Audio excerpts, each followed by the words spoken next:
कल्पना करा, तुम्ही आता शांतपणे लक्ष देऊन व्हिडिओ पाहतात आणि कदाचित कुठेतरी दुसऱ्या एका युनिव्हर्समध्ये तुम्ही हाच व्हिडिओ तयार करत आहात. अजून एका युनिव्हर्समध्ये कदाचित तुम्ही युट्यूब पूर्णपणे सोडून दिलंय आणि कदाचित अजून एका युनिव्हर्समध्ये तुम्ही पूर्णपणे वेगळं आयुष्य जगत आहात.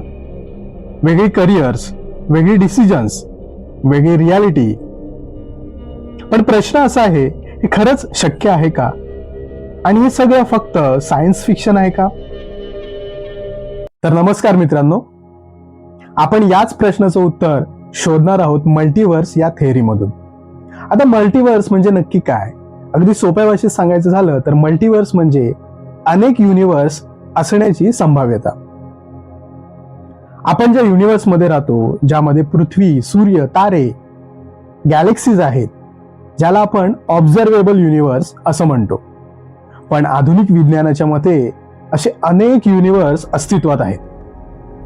काही वैज्ञानिकांच्या मते आपला युनिव्हर्स हा एक मोठ्या कॉस्मिक सिस्टम मधला एक बबल असू शकतो. आणि अशा अनेक बबल्स म्हणजे अनेक युनिव्हर्सेस अस्तित्वात असू शकतात. आता आपण क्वांटम फिजिक्सकडे वळूया, जिथे गोष्टी खरोखरच विचित्र होतात. क्वांटम लेवलवरती पार्टिकल्स असा बिहेव करतात की ते एकाच वेळी मल्टिपल स्टेटमध्ये अवेलेबल असू शकतात आणि या फिनॉमिननला क्वांटम सुपरपोजिशन असं म्हणतात.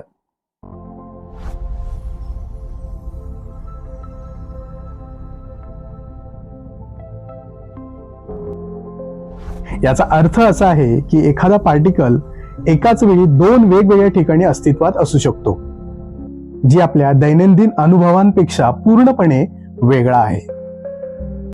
या कन्सेप्टवर आधारित एक थेअरी आहे, जिला मेनी वर्ड्स इंटरप्रिटेशन थेअरी असं म्हणतात. म्हणजेच तुम्ही एखादा डिसिजन घेतला तर युनिव्हर्स स्प्लिट होतं आणि त्या वेगवेगळ्या डिसिजनच्या आधारित मल्टिपल युनिव्हर्स तयार होतात. म्हणजे बघा, जर तुम्ही चहा पिण्याचा निर्णय घेतला तर एका युनिव्हर्समध्ये तुम्ही चहा पिता आणि दुसऱ्या युनिव्हर्समध्ये तुम्ही कॉफी निवडता. म्हणजे प्रत्येक पॉसिबिलिटी ही एका नवीन रियालिटीमध्ये बदलत असते. आता आपण कॉस्मॉलॉजीकडे पाहूया, जे युनिव्हर्सच्या ओरिजिन आणि स्ट्रक्चर बद्दल सांगतं. कॉस्मिक इन्फ्लेशन या थेअरीनुसार बिग बँग नंतर युनिव्हर्स अत्यंत वेगाने एक्सपांड झाला. काही वैज्ञानिक असं म्हणतात की हा एक्सपान्शन प्रोसेस अजूनही सुरूच आहे आणि या प्रक्रियेमुळेच वेगवेगळे इंडिपेंडंट युनिव्हर्स तयार होत असू शकतात.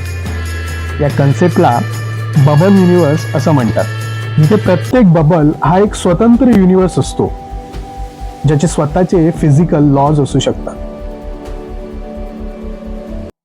आता आपण फिजिक्स मधल्या सगळ्यात कॉम्प्लेक्स आणि सगळ्यात ऍडव्हान्स थेअरी बद्दल बोलूया, आणि ती म्हणजे स्ट्रिंग थेअरी. स्ट्रिंग थेअरी असं सांगते की युनिव्हर्स मधील सर्व पार्टिकल हे टायनी व्हायब्रेटिंग स्ट्रिंग्स पासून बनलेले आहेत. या थेअरीनुसार आपल्याला दिसणाऱ्या 3 डायमेन्शन्स व्यतिरिक्त युनिव्हर्समध्ये अजून अनेक डायमेन्शन्स असू शकतात. आपण त्या डायमेन्शन्सना पाहू शकत नाही, पण थेरॉटिकली त्या अस्तित्वात असू शकतात आणि कदाचित त्या डायमेन्शन्स मध्ये वेगवेगळे युनिव्हर्स असू शकतात.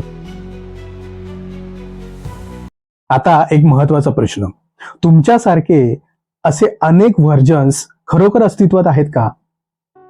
या थेअरीजनुसार जर थेरॉटिकली ते पॉसिबल असेल की तुमच्यासारखे अनेक व्हर्जन्स वेगवेगळ्या युनिव्हर्समध्ये अस्तित्वात आहेत, तर पण इथे एक गोष्ट लक्षात घ्यायला हवी. आजपर्यंत आपण या पॅरलल युनिव्हर्सला अजूनपर्यंत थेट ऑब्झर्व केलेलं नाही. हे थेरॉटिकली पॉसिबल आहे. काही शास्त्रज्ञांनी हे थेरॉटिकली प्रूव्ह करून दाखवले, पण प्रॅक्टिकली मल्टीवर्स ही थिअरी अजूनही बघावी तशी पॉसिबल नाहीये. म्हणूनच मल्टीवर्स ही एक फॅसिनेटिंग सायंटिफिक थिअरी आहे, पण हे डेफिनेटिव्ह ट्रूथ नाहीये. आजकाल मूव्हीज आणि सिरीजमुळे मल्टीवर्स बद्दल खूप मिथ पसरलेले आहेत, पण रियालिटी थोडी वेगळी आहे. मार्वलमध्ये जसं दाखवतात, जसं एका युनिव्हर्समधून दुसऱ्या युनिव्हर्समध्ये इन्स्टंटली टाइम ट्रॅव्हल करून डॉक्टर स्ट्रेंज जसं जातो, तसं मल्टीवर्स अजून तरी प्रूफ करता आलेलं नाहीये, पण सायंटिफिक रिसर्च त्याच्यावरती चालू आहे. कदाचित कुठल्या तरी एका युनिव्हर्समध्ये तुम्ही तुमचं ड्रीम लाईफ जगत असाल, पण या युनिव्हर्समध्ये ते तुम्हाला तयार करावं लागेल. जरी इन्फायनाईट पॉसिबिलिटीज असल्या तरी तुमचा कंट्रोल हा फक्त या एकाच आयुष्यावरती आहे. आणि हीच या सगळ्या थिअरींमधली सगळ्यात मोठी रियालिटी आहे. जर व्हिडिओ तुम्हाला आवडला असेल तर लाईक करा, शेअर करा, सबस्क्राईब करा. धन्यवाद.